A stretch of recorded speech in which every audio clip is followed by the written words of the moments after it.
Assalamualaikum warahmatullahi wabarakatuh. Kita kembali di pembelajaran sejarah. Kali ini materinya tentang kehidupan bangsa Indonesia dalam mengembangkan ilmu pengetahuan dan teknologi dari era kemerdekaan sampai reformasi. Berikut indikator dan tujuan pembelajarannya.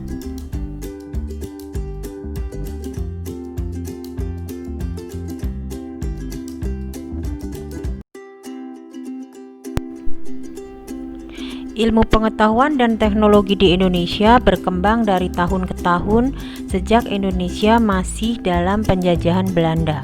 Perkembangan ilmu pengetahuan dan teknologi di Indonesia pada masa penjajahan dipelopori dan diperkenalkan oleh pemerintah kolonial Belanda. Pada masa kolonial, perkembangan ilmu pengetahuan dan teknologi belum begitu maksimal. Pemerintah kolonial menghalangi akses masuknya ilmu pengetahuan dan teknologi dari barat ke Indonesia. Mereka juga melakukan pelarangan terhadap pendidikan bagi masyarakat Indonesia untuk mempelajari ilmu pengetahuan dan teknologi. Akibatnya, Indonesia tertinggal jauh dengan negara sekitar.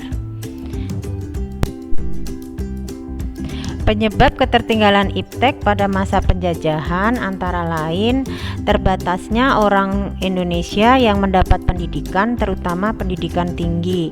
Masyarakat Indonesia jarang terlibat langsung dalam pengembangan iptek. Kemudian pemerintah Belanda dan perusahaan-perusahaan yang berada di Indonesia melakukan alih teknologi. Minimnya industrialisasi serta kurangnya inovasi teknologi dalam masyarakat Indonesia sendiri. Perkembangan iptek setelah merdeka. Setelah merdeka, perkembangan ilmu pengetahuan dan teknologi berkembang pesat. Hal ini didorong dengan terbukanya akses-akses untuk mendapatkan ilmu pengetahuan dan teknologi bagi masyarakat Indonesia. Pada awal merdeka, perkembangan iptek yang paling terlihat adalah di bidang informasi, contohnya radio. Jadi radio berperan menyebarkan berita proklamasi. Kemudian juga dikenalnya televisi. Jadi TVRI mengudara pertama kali tanggal 24 Agustus 1962. TVRI menyiarkan secara langsung pembukaan SEA Games 1962 yang berlangsung di Stadion Utama Gelora Bung Karno, Jakarta. Iptek pada masa Orde Baru. Nah, ini diawali tahun 1989, pemerintah mengizinkan kehadiran televisi swasta sehingga berdirilah beberapa TV swasta seperti RCTI, SCTV, TPI, ANTV, Indosiar dan sebagainya. Kemudian di bidang transportasi dibangun jalan tol, jalan layang dan pembangunan rel kereta api. Pada masa Orde Baru juga ditemukan beberapa teknologi, antara lain sistem komunikasi satelit domestik. Ini merupakan sistem satelit komunikasi yang dikendalikan oleh sistem satelit komunikasi pengendali bumi. Ini dibangun tahun 1974 sampai 1976. Kemudian berdirinya IPTN, merupakan industri pesawat terbang satu-satunya di Indonesia, berdiri pada 23 April 1976. Perusahaan ini memproduksi berbagai pesawat komersial, pesawat militer, komponen pesawat, dan servis pesawat. Kemudian ada teknik konstruksi sosro bahu. Jadi pada masa Orde Baru ada kebijakan pemerintah untuk membangun jalan layang. Nah, kemudian seorang insinyur Cokorda Raka Sukawati memperkenalkan teknik konstruksi dengan nama landasan putar bebas hambatan. Nah, ini disebut oleh Presiden Soeharto dengan sosro bahu. Ini diperkenalkan tahun 1987. Kemudian berkembang perusahaan PT PAL, ini perusahaan galangan kapal. Sebenarnya perusahaan ini sudah berdiri pada masa kolonial Belanda, tetapi pada masa Orde Baru berkembang pesat lagi.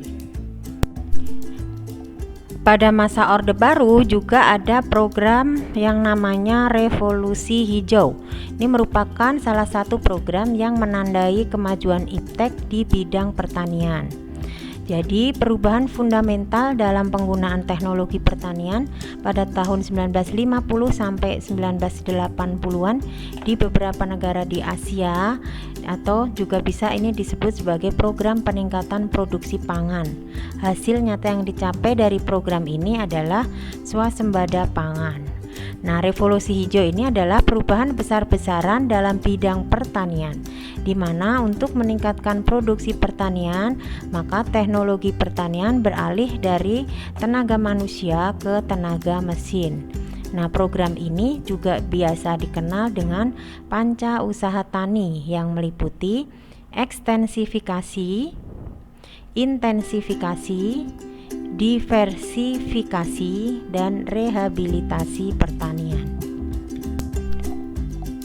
Penemuan teknologi pada masa reformasi. Yang paling menonjol dalam hal teknologi pada masa reformasi adalah dikenalnya internet. Jadi tentunya dengan boomingnya internet ini berdampak pada kemajuan ekonomi bangsa Indonesia. Layanan berbasis online itu mulai bermunculan sejak tahun 2009, tapi boomingnya baru terasa pada tahun 2014. Dengan adanya internet, industri di Indonesia mulai dikuasai oleh industri digital. Di Indonesia ada 4 perusahaan startup terbesar, ada Gojek, Traveloka, Tokopedia, dan Bukalapak. Demikian tadi penjelasan mengenai penemuan teknologi dari awal merdeka sampai pada masa reformasi. Tentunya dengan adanya kemajuan di bidang teknologi akan membawa dampak baik positif maupun negatif. Dampak positifnya antara lain dapat menyampaikan informasi dengan cepat dan mudah, terciptanya budaya baru sebagai akibat kemajuan kebudayaan, mempermudah pekerjaan di segala aspek, memberikan fasilitas yang meningkatkan kualitas transportasi, serta dapat menghemat waktu, efisien, dan efektif. Kemudian dampak negatifnya menjadi orang malas berinteraksi secara langsung atau akan lebih bersifat individualis, melunturkan budaya asli leluhur bangsa kita, kemudian lamban dalam bersosialisasi. Itu antara lain dampak positif dan dampak negatif dari kemajuan teknologi. Demikian tadi materi tentang penemuan teknologi dari awal merdeka sampai masa reformasi. Semoga bermanfaat dan membuat kita lebih mencintai bangsa kita. Bertemu kembali di materi sejarah yang berikutnya. Terima kasih banyak. Assalamualaikum warahmatullahi wabarakatuh.